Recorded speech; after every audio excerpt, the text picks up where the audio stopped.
Okay, this is the first video in a series of videos where I'm just going to go through writing a basic roguelike in Rust. Uh, it's going to be runnable on Windows and web, just the traditional roguelike. It's going to be ASCII graphics, although running in OpenGL, because that's a lot more reasonable, I think, than in a terminal, though we can modify our code for that if we want. It's going to be a sci-fi setting, because fantasy is a bit, well, it's been done a lot, and this might be a bit more interesting. And have reasonable code. I am going to have all the standard roguelike tropes though, just so that I can demonstrate how they would work. I'm going to be using Miniquad for our graphics stack bottom thing. It's going to give us a window and some basic rendering stuff that we might need. So the first thing I'm going to do is actually open up one of Miniquad's examples, just to have an easier time with getting the basic rendering going. We're going to use miniquad.blob. I would not normally do this, but it is simpler in this case. So if we go down to main here, you can see that really what you want to do is you start something that is an event handler. Stage here handles events. That's what it really does. It does all the rendering and stuff later on too. So we're going to need a stage. We're going to give it a new function as well. That just returns a stage. It's going to be empty for now. And we're going to do event handler. Oops. Stage. And there we go. And ignore the empty stuff. Okay. So now we can start and get our window going. And use the default configuration for now, and then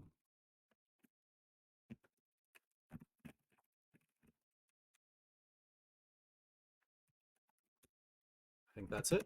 Okay, so that's should have us a window running. If we do this,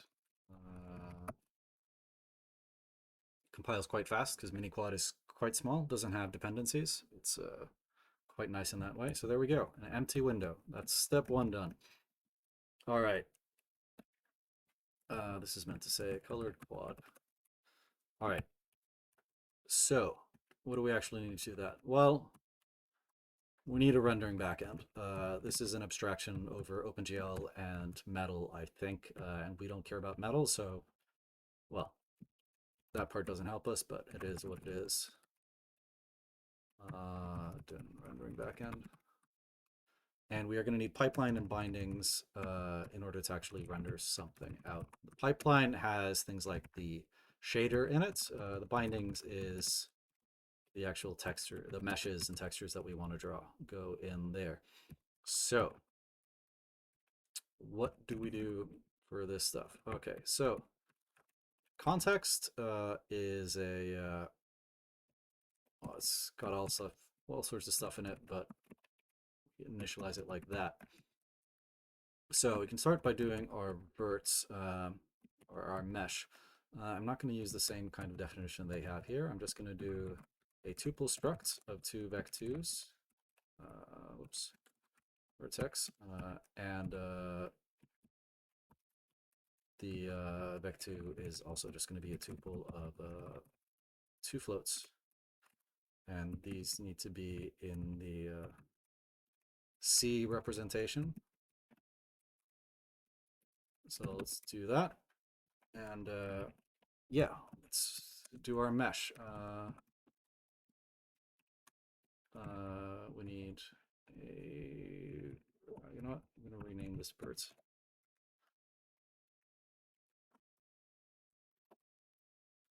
And the second vec2 here is for the UV coordinates. We don't need those yet for the just the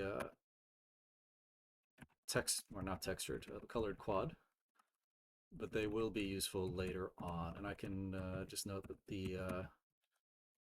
the order I'm doing it is like this. I'm just winding clockwise around. Whoops. And this is 1 and 1. That's our bottom right hand corner. And this is the bottom left hand corner.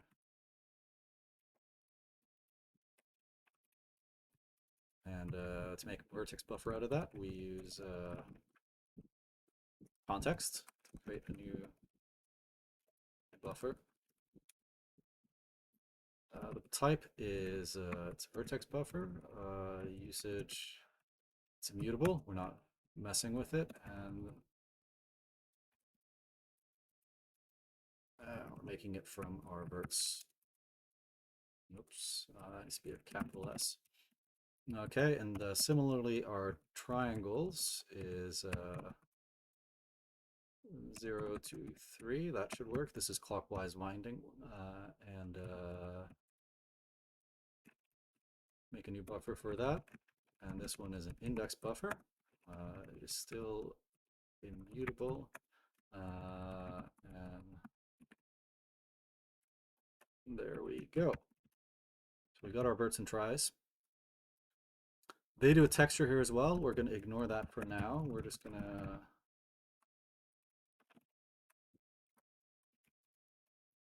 buffers is just that, and index buffers is oh, it's just the one, isn't it? It's tries, and then images. We're going to make that an empty vec for now. All right. What they do next here is define the shader. So we can go ahead and do that as well, although we're going to have a simpler time since we do not care about metal at all. So it's new shader, yep. Okay, and the shader itself is new shader, shader source, GLSL is what we're going to be using. Oops, here we go.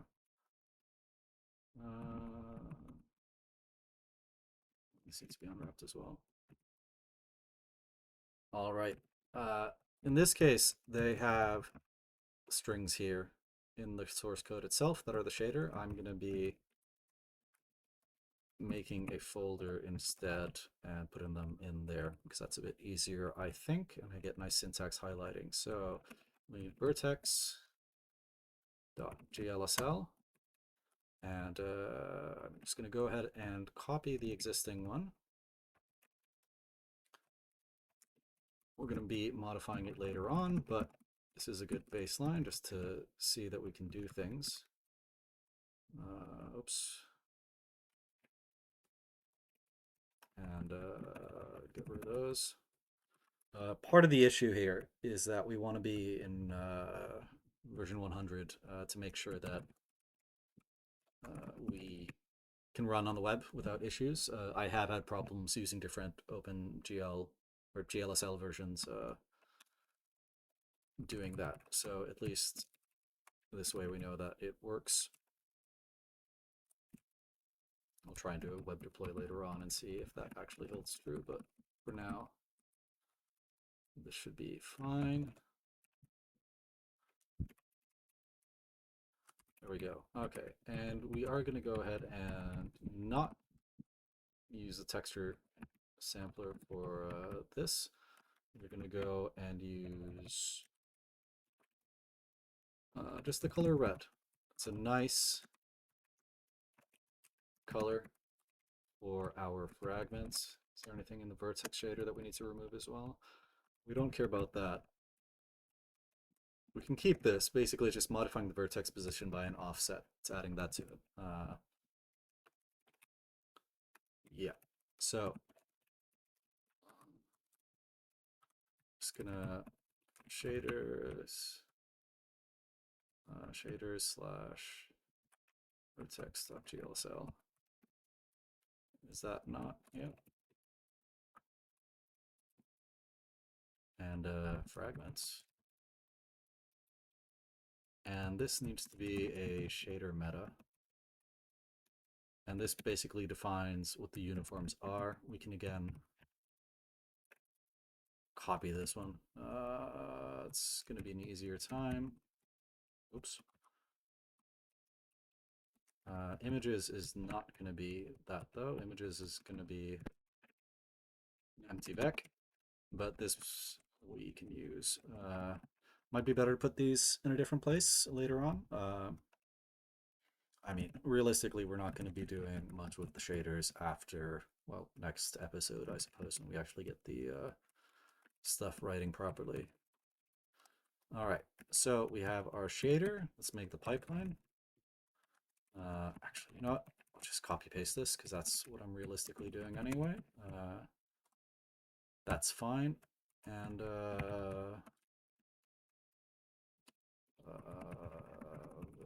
those are the things that we need. All right, so we can do the drawing now. And this is what it looks like in the example code. So we do need to begin a default pass, and we can use the default pass actions here. This is where you could use a different clear color or clear alpha in a different way or something like that. I'm not going to be doing anything like that. And apply the pipeline, apply the bindings, and then, oops, apply uniforms. And in this case, oh, well, this is what it looks like. It's a hassle. Oh, we're going to need a uniform struct, aren't we?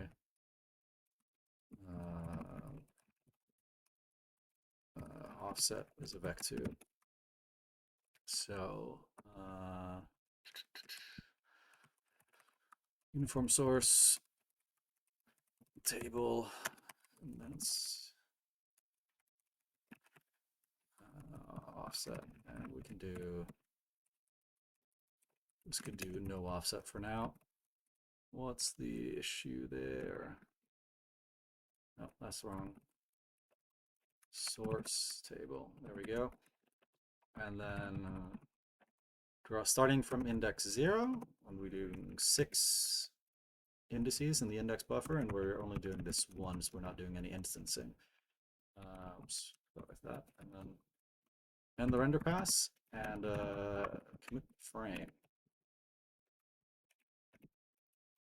And we should now have a quad, unless I mess something up. There we go. An issue that you might notice here is that this is not maybe where we would expect 0 to 1 to be. Because these are in, I think, it's view space, screen space, something coordinates. 0, 0 is in the middle, at least. This is negative 1, 1, and this is 1, 1. So we're going to have to deal with that later on. What we want to do for now, though, is to actually get our texture in. In the example, they just write a texture by hand, which is cute for something like this, or like an example that you're going to be doing.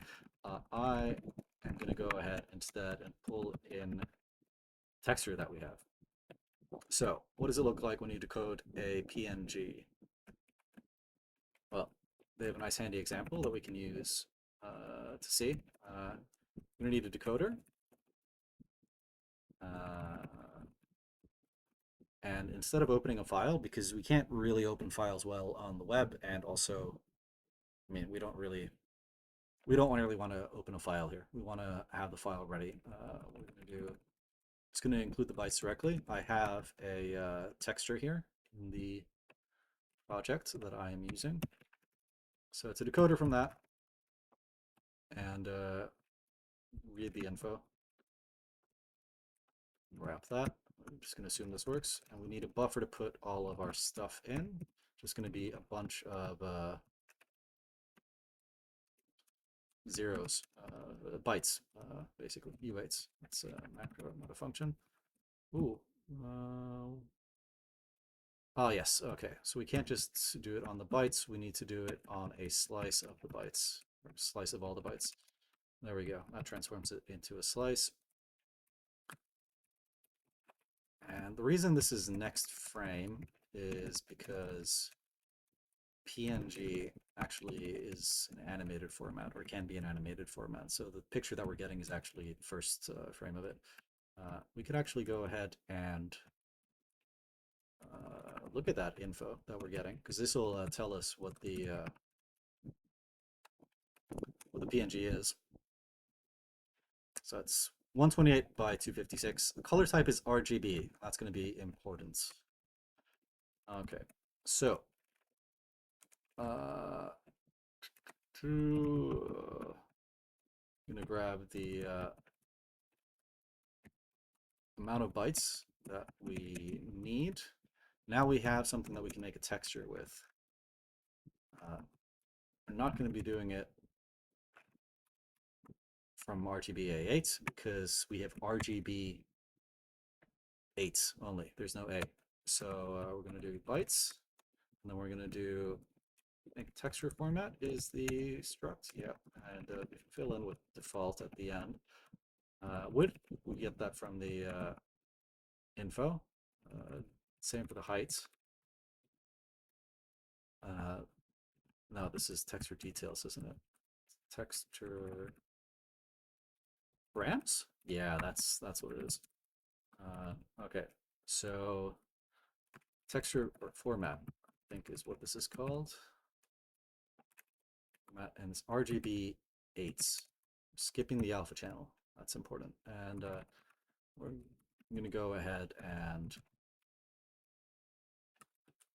texture filter. Filter mode.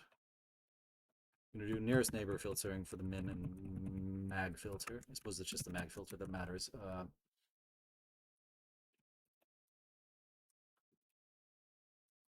You know, those crispy pixel graphics. Thank you, example. You can go now. So we need to put the image here. Oh no, that's the name of the image. What is it called in the shader? Or is it in the... There it is. Text.toOwned. Make it a string, and I think it's in the bindings. We need, yes, here we need texture. Okay, I can also go and change the vertex shader to actually have the UV coordinate here, apply it, and we can do that as well. So we can actually hopefully see the texture from that, and let's see what it looks like. There we go. Beautiful. That is indeed the texture.